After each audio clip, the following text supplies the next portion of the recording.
Hi, എല്ലാവരും ചായ കുടിച്ചോ? ചായ കുടിച്ചെന്ന് വിശ്വസിക്കുന്നു. ഞാൻ എന്തായാലും ഒരു ചൂട് ചായയുമായിട്ടാണ് ഇന്നത്തെ ദിവസം ആരംഭിക്കുന്നത്. ഒരു ചൂട് ചായ കുടിച്ചാലുള്ള ഒരു ഉന്മേഷം അറിയാമല്ലോ. അപ്പോൾ അതേ മേശപ്പുറത്ത് ആവി പറക്കുന്നൊരു ചൂട് ചായ ഇരിപ്പുണ്ട്. അത് കുടിച്ചിട്ടാണ് ഞാൻ നിങ്ങളുടെ മുന്നിൽ ഒരു വിഷയം അവതരിപ്പിക്കുകയാണ്. മറ്റൊന്നുമല്ല, ചായ തന്നെയാണ് വിഷയം. അപ്പം ഈ ചായ ഉണ്ടാക്കുന്നത് എങ്ങനെയാണെന്ന് പറയാനാണ് ഞാനിന്ന് വന്നിട്ടുള്ളത്.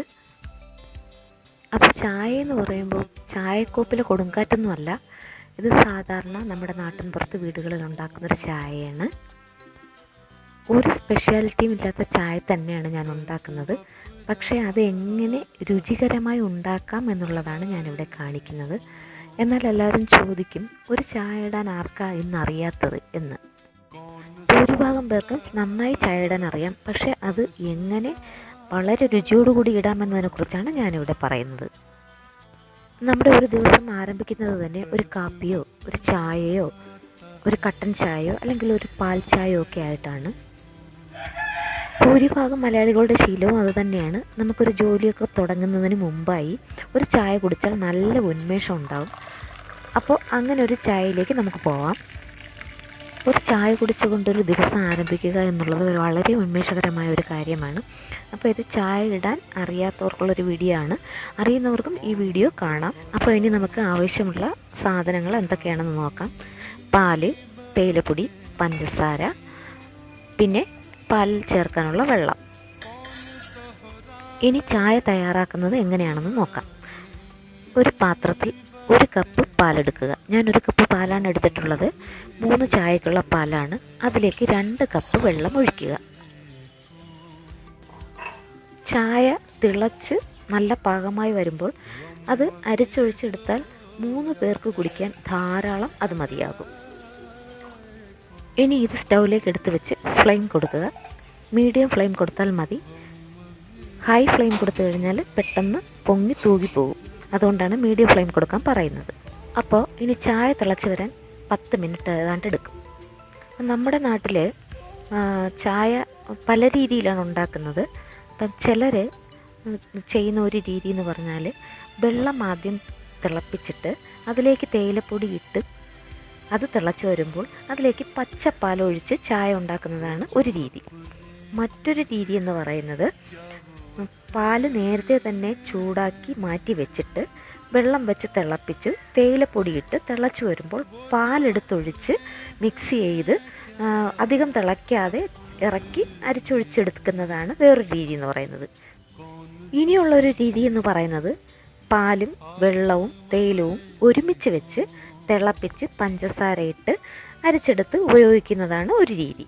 അപ്പം ഞാനിങ്ങനെയല്ല ചെയ്യുന്നത്. ഞാൻ പാലും വെള്ളവും ചേർത്ത് അടുപ്പിൽ വെച്ച് തിളച്ച് വരുമ്പോൾ തേയിലപ്പൊടിയിട്ട് അരിച്ചൊഴിച്ച് പഞ്ചസാര ഇട്ടെടുക്കുന്നതാണ് ഞാൻ ചെയ്യുന്നത്. എൻ്റെ വീട്ടിലും എൻ്റെ അമ്മ ചെയ്തിട്ടുള്ളതും ഇങ്ങനെ തന്നെയാണ്. ഈ 3 രീതികളും ഞാൻ പരീക്ഷിച്ച് നോക്കിയിട്ടുണ്ട്. പക്ഷേ എനിക്ക് ഏറ്റവും ടേസ്റ്റി ആയിട്ടും നല്ല ഫ്ലേവർ ആയിട്ടും തോന്നിയിട്ടുള്ള ചായ ഞാനിപ്പോൾ ഈ കാണിക്കുന്ന വീഡിയോയിലിടുന്ന ചായ തന്നെയാണ്. അപ്പോൾ പലർക്കും രുചികൾ പല രീതിയിലാണ്. അതുകൊണ്ട് നിങ്ങൾക്ക് ഇഷ്ടമുള്ള രീതിയിൽ ട്രൈ ചെയ്യാം. ഇങ്ങനെയും ട്രൈ ചെയ്യാം. അപ്പോൾ നമ്മൾ സ്റ്റൗവിൽ വെച്ചിട്ടുള്ള പാല് തിളയ്ക്കാറായി തുടങ്ങിയിട്ടുണ്ട്. അതിലേക്ക് നമുക്ക് ആവശ്യമായ തേയിലപ്പൊടി ഇടാം. അപ്പം 3 ചായക്ക് ഞാൻ ഈ കാണുന്ന സ്പൂണിൽ ഒരു 3/4 സ്പൂൺ തേയിലപ്പൊടിയാണ് ചായയിലേക്ക് ഇടുന്നത്, പാലിലേക്ക് ഇടുന്നത്.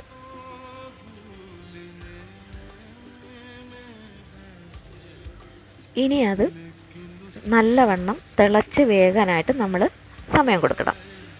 അപ്പോൾ അതിങ്ങനെ കിടക്കുകയാണ്. പാല് പൊങ്ങി വരുന്നുണ്ട്. അപ്പോൾ തിളച്ച് വേകുന്നതിന് വേണ്ടിയുള്ള സമയമാണത്. നന്നായി അപ്പോൾ തേയിലപ്പൊടി നന്നായി പാലിനകത്ത് ഇറങ്ങി അത് പൊങ്ങി വരുന്നുണ്ട്. ഇതിപ്പോൾ നന്നായി പാകപ്പെട്ട് നന്നായിട്ട് തിളച്ച് തേയിലപ്പൊടിയുടെ കറയെല്ലാം നന്നായി ഇറങ്ങി വെന്ത് കിടപ്പുണ്ട്. ഇനി നമുക്കിത് ഒരു കപ്പിലേക്ക് അരിച്ചൊഴിക്കാം. പഞ്ചസാര ഇട്ടിട്ട് ഒരു കപ്പിലേക്ക് ഇത് അരിച്ചൊഴിക്കാം. അപ്പോൾ ഒരു കാര്യം കൂടി പറയട്ടെ. ഇപ്പം നമ്മൾ ഈ ചായ ഇടുമ്പം പലർക്കും പല ടേസ്റ്റാണെന്ന് പറഞ്ഞു, പല രുചിയാണ്. ഇപ്പോൾ ചിലർക്ക് കടുപ്പം കൂട്ടിയ ചായ വേണം, ചിലർക്ക് കടുപ്പം മീഡിയം സൈസിലുള്ള ചായ വേണം, ചിലർക്ക് വളരെ ലൈറ്റായിട്ടുള്ള ചായ വേണം. നമ്മൾ കടയിലൊക്കെ സാധാരണ ചെയ്യുന്നിട്ട് ഒരു ലൈറ്റ് ചായ, ഒരു മീഡിയം ചായ, നല്ല കടുപ്പം കൂട്ടിയൊരു ചായ എന്ന് പറയും പോലെ തന്നെ പഞ്ചസാരയുടെ അളവിലും പലർക്കും പല ടേസ്റ്റാണുള്ളത്. അപ്പോൾ പല ടേസ്റ്റിൽ മധുരം കുറച്ചും മധുരം കൂടിയും, ചിലപ്പോൾ ഡയബറ്റിക് പേഷ്യൻ്റ് ഉള്ളവരാണെങ്കിൽ മധുരമില്ലാതെയും ഒക്കെ ചെയ്യും. അപ്പോൾ എൻ്റെ വീട്ടിലാണെങ്കിൽ ഇപ്പോൾ ഒരു മീഡിയം മധുരമാണ് എല്ലാവരും കഴിക്കുന്നത്. അപ്പം ഞാനങ്ങനെ ഒരു മീഡിയം മധുരം ഇട്ട് ഒരു 3 സ്പൂൺ പഞ്ചസാര ഇട്ടിട്ടാണ് ഈ ചായ, ഒരു ചായക്ക് 1 സ്പൂൺ പഞ്ചസാര എന്നുള്ള ലെവലിൽ ഒരു 3 സ്പൂൺ പഞ്ചസാരയാണ് ഞാൻ ഈ ചായക്കിടുന്നത്.